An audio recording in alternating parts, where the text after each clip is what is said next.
Welcome back everybody to R44 Performance. Today we're fitting wheel spacers to the Audi RS3 8Y.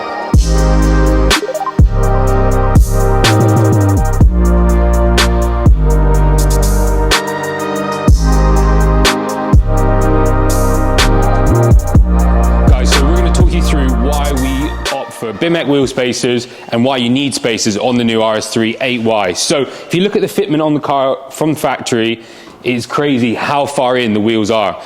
So you have two options: you either add a wheel spacer or you get a custom made alloy wheel or a forged alloy to bring the wheels further out. So today we're going to go for the kind of easy option of just a wheel spacer. So these are about £160 for 4 spacers. They're machined aluminium, really nice finish from BMX, supplied with longer wheel bolts as well as 4 extended locking wheel nuts. So as you can see with these cars, we're thinking about maybe a 12 or a 15 on the front and about a 15 or a 20 on the rear to really widen the rear of this car, because as you can see, they're really far in and they just need to get that fitment. The fitment's just lacking on these cars. So yeah, first thing, we're going to drop these, we're going to take the car up in the air, we're going to try the 12-15 first, drop the car down, see how it looks, and then maybe go from there.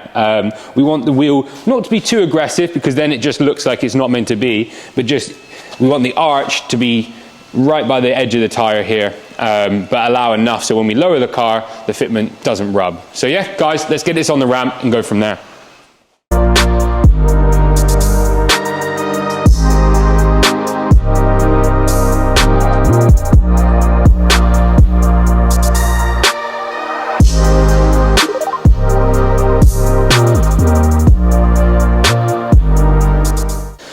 All right, everybody, the car's now back on the floor into our little booth, and the car looks amazing. We're really happy with the stance.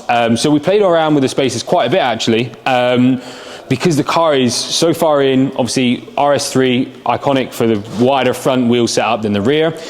So what we've done is we've put a 12.5mm spacer on the front and a 15mm spacer on the rear, and we think that is the perfect amount. So what we've done is obviously we've lowered our car now as well. So the car's now lowered 25mm on the front and the rear, and that has allowed us to kind of preempt any issues that are going to occur when you do add spacers and springs. But even with just the spacers, sorry, the car looks amazing. We've also tried a 15 and a 20 setup on the other side of this car, and we think it's almost there. It could be a good setup for people that don't want to run a spring, but kind of want that big wide stance. So yeah, Dylan will drop some photos of that and kind of just show you the comparison of the two. But overall, I would say 12.5 on the front, 15 on the rear is the perfect ride height, and then you have the ability to drop the car down. And we'll also showcase a couple photos now of what the car looks like dropped on springs, because that will really give you the kind of idea on the stance that you can get from these cars. But yeah, again, get down in the description. You have all the links to the RS3 spacers. As you can see, the quality is unmatched. BMX spacers are really good. Everything's supplied. As always, hit the bell button, subscribe, and get involved, and we'll look out for the next one.